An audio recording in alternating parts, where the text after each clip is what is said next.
What's going on, guys? Zuko back with another PoE 2 video. I hope you guys are doing very well. I just wanted to do a kind of rapid fire video on some tips and tricks that I've found now that I've sort of gotten to the late game, and there's a bunch of things that I spent a lot of time messing up and not really understanding very well. I want to help you guys, if you're getting to this stage in the game, to understand kind of what you want to be doing as well. Okay, so let's just jump right into them. We're going to start with some items. Okay, you can see prefixes and suffixes on an item by holding Alt to inspect the item. And I want you to look at the left side and the right side of the item, okay?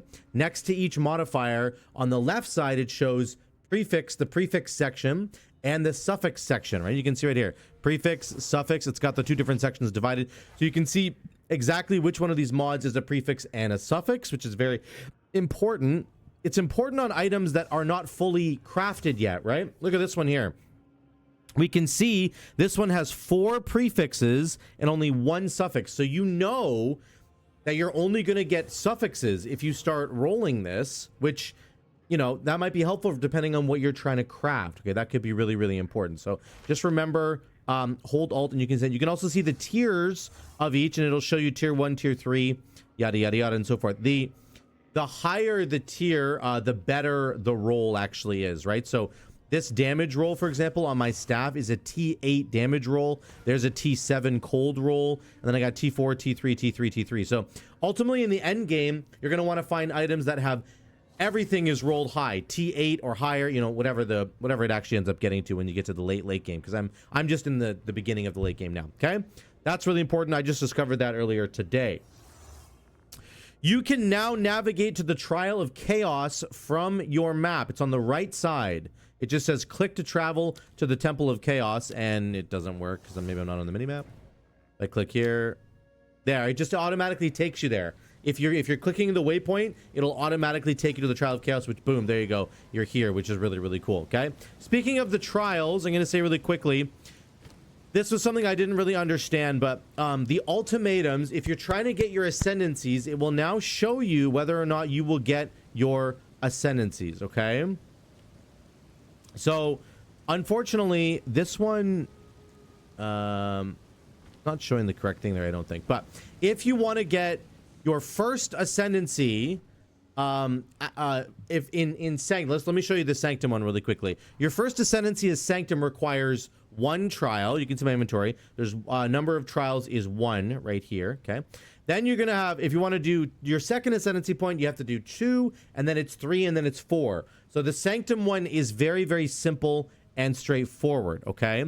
The ultimatum one is a little bit more complicated because it depends what order you do it in. So if you want your first ascendancy node from the ultimatum, you have to do an ultimatum with 4 rooms.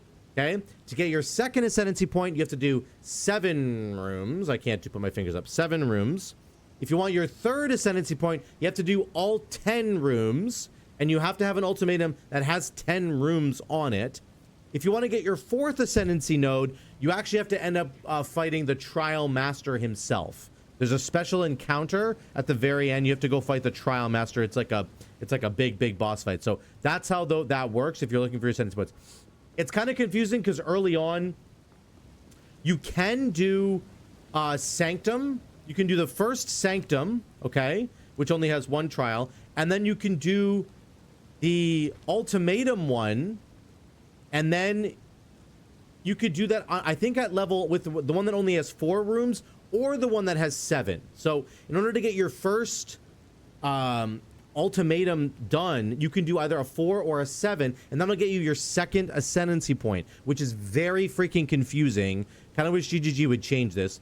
But then when you want to get your third ascendancy point, you have to do a 10 room ultimatum challenge. Okay, just so that's clear, because I was struggling for a while. I actually did an entire 7 room ultimatum run, and I thought it was going to give me my third ascendancy point, and it did not. So just keep that in mind. Okay. The final encampment base is located here. This is the Ziggurat Refuge. If you're looking around, you're like, where is the Atlas I'm looking for like my end game navigation home base. I clicked on this home base a bunch of times. That doesn't take you there. There's no portal to take you there easily. You want to click on Act 3 Cruel, and then you want to click on this Ziggurat Refuge.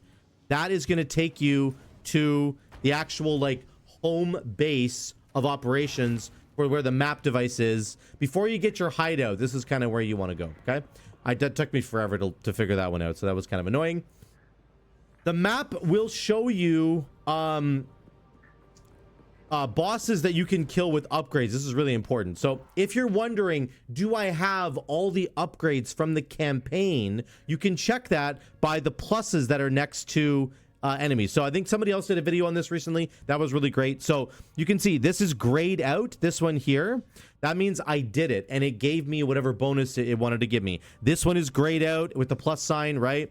And this one is not grayed out, the root dredge, but there's no plus sign next to him, so it doesn't actually matter if like the rewards I get from him are inconsequential. Whereas this one I have not done yet. This is the Azok Bog boss. I need to go do this because there's a plus there, and you can see from the legend it says boss encounter with an upgrade, or yeah, no, that's it. Oh yeah, notable event with an upgrade. If it has an upgrade, you need to go do it. That plus sign is telling you need to go do it. So go check all of your different acts and make sure you've done every single thing that has a plus sign next to it. Okay, very, very important. Okay, in a map, when you're doing a map, if you're struggling to understand if you've completed the map or not, the map will show you where the rares are once you're close to finishing the map. So in the top right corner of the map, you can see there are more than 50 monsters left in this map. And you can see on the map, there's a rare symbol there. Okay? So I have a rare left to kill. I can't move. And I can see that, and even if I get rid of the overlay and I put it into the top corner, it'll put an arrow. So it's got an arrow showing me where to go. Okay, I don't know why it's lagging right now. So here's the last rare I need to kill. We're getting some serious lag right now. There we go. And now it says map complete, which is huge. So now I know that I've completed the map. So that will really help you to understand if the map is complete or not. And if you still don't know, if you missed that little thing at the bottom that said map complete, you can look at the top right corner and you can see it says map complete right there. So then you know I've killed all the rares. I can leave this map. I'm good to go. Okay, because sometimes if there's not a boss, if you're not doing a map with a boss, it can be confusing to know if you're done the map or not. Okay, if you die in a map, and I've had this happen, if you die in a map, right now it does not brick the map entirely. I don't really know actually how you brick a map. You can see if a map is lit up red like this, it'll say that you failed it. But I have died several times on a map, and that does not mean that I failed the map. Here's what it does mean. If I go to this map right here, it's got a boss symbol and a delirium symbol. If I do this map and I die, I lose the delirium and the boss. It's gone. If I die before I've done those special encounters, then I lose them. They're gone. And I have to rerun this map, because if I want to connect this map up to here or wherever, I must complete this map in some capacity. I have to complete it. So you're going to have to run the map again, which is kind of annoying. The only thing that you lose by dying right now anyway is you lose the special mechanics that were on the map, and you lose whatever map you put in there. So you put in a tier, this is a tier 3 Waystone, and let's say it's got 34% pack size and accuracy. Like, I'm losing that. So there's potentially moments where you could like juice. You could really juice a map, and if you die on that map, you lose all the juice you put on it, and you lose the mechanics that were already on the map, which is actually pretty devastating. And then you have to run the map again and you have to complete it correctly in order to ensure that you connect to the adjacent map. So I don't really know how you actually fully brick a map right now. And if you know, let me know in the comments down below. I'm assuming it's like going through all 6 portals or something that would brick it. But either way, right now, dying in a map does not brick the map completely. It just removes all the fun mechanics that you added. And of course, whatever juice you put on your waystone. You have to put another waystone in, run the map again, and complete it to get your connections. Okay.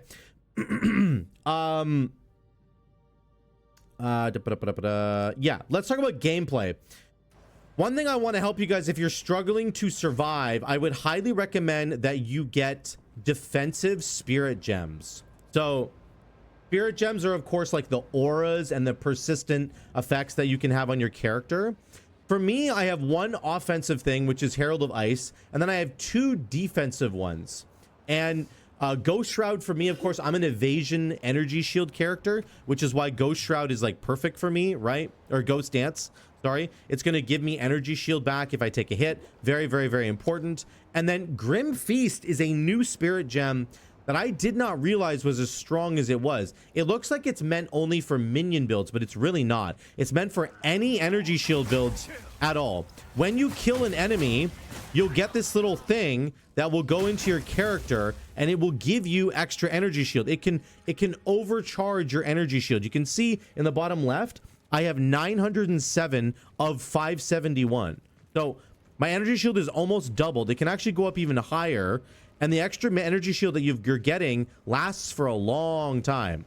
So this is very, very good for mapping where you are killing lots of monsters all the time, okay? And you watch my energy shield here. It'll basically stay up for quite a while because I'm constantly killing enemies. And hold on, there we go. I'm gonna put this bell down again. I'm at 1,000 energy shield right now out of 500. So like that entire time I did not drop below, I don't know, 900 energy shield or whatever. So this Grim Feast is a very, very good persistent gem, you know, spirit gem to use if you're an energy shield based character. I would highly recommend that you do that. Yeah, that's just very, very important. There are other defensive support, or sorry, persistent effect gems that you can get. For example, there's like an armor one that allows you to generate armor for yourself while you're breaking the armor of enemies, which is super, super cool. So I'll just look at it really quickly here. Spirit gem. Look at all the gems here. So like Arctic armor is cool. That just does damage to enemies, but I'm talking more defensive. Wind Dancer gives you up to 50% more evasion rating. Very, very strong for evasion based characters. Barrier Invocation can give you energy shield back whenever your energy shield actually takes damage, which is really, really cool. There's an illusion one here that drops illusions whenever you dodge roll, and it counts as like a little like taunting mechanism basically, and then it gives you power charges. The armor based one, where is it? Shard Scavenger. Oh no, that's for the that's the wrong one. Oh, here it is. Scavenge plating. So this is for the armor guys, right? When you're breaking the armor of enemies, you are going to gain armor yourself. So I would highly recommend that you grab defensive auras, defensive spirit gems to help yourself stay alive. It's been a really, really big deal for me in keeping myself alive in maps and wherever else. Another thing defensively is to make sure that you're investing into either stunning enemies somehow or freezing enemies somehow. I cannot tell you how amazing it is defensively that I am freezing enemies 24/7. I mean, all my abilities have a chance to freeze basically, including my main attack skill and my frost wall that I put down. So I think freezing is really good, but even on my Tempest Bell, I can freeze enemies as well. And then I have a I have a really high ability with Tempest Bell plus Whirling Assault. I can actually stun enemies really quickly, and especially bosses. So on boss fights, I'll throw down Tempest Bell and then I'll spin with Whirling Assault into my Tempest Bell, and the stun bar will just go ding, ding, ding, ding, ding, ding, like it'll go up really fast. So especially for boss fights, defensively speaking, make sure you're investing into freeze and or stunning. Both is actually really, really good. Mana regeneration is also a really important stat to get in some capacity. Now, I actually have mana regeneration, I think, supports on my Grim Feast, which is really, really cool. So my Grim Feast is the thing that's giving me energy shield whenever I kill an enemy. Also, when that happens, whenever I have that aura on, which is just all the time, I'm getting 30% increased mana regeneration rate. You're going to notice once you get to like Act 2, Cruel, all your abilities are going to start to cost outrageous amounts of mana. And if you don't have some form of mana leech or insane mana regeneration or mana on kill, it's going to become a serious issue. Even mana on kill doesn't really cut it for boss fights because you're never killing a boss that quickly, right? So my abilities right now cost, like my Ice Strike costs 33 mana. My Frost Wall is 48 mana. You know, these are like hefty mana costs. My Tempest Spell is 73 mana. So it's very 75 mana for Wave of Frost. Whirling Assault is 94 mana. So it can be very tricky managing your mana. You have to be very, very, very careful about that. Also, my Elemental Expression, this is very interesting. This is something that triggers, okay? This is a triggered effect. It costs 39 mana to trigger this, and you want to be careful when you're using like a meta gem or if you have a triggered ability like my Elemental Expression here, because this is going to consume a mana cost every time it goes off, and it will really drain your mana. So I would highly recommend that you invest in some form of mana regeneration on your tree. Otherwise, you're just going to run out of mana really quickly whenever you're trying to fight enemies. Okay, that's the last tip from me. Let me know what you guys think in the comments down below. Let me know if you have any other ideas that you think I should have covered. If you have any questions about some of the tips that I've given you, I can clear them up in the comments down below as well. Thank you so much again for watching, guys. Love you all. I'll see you in the next one.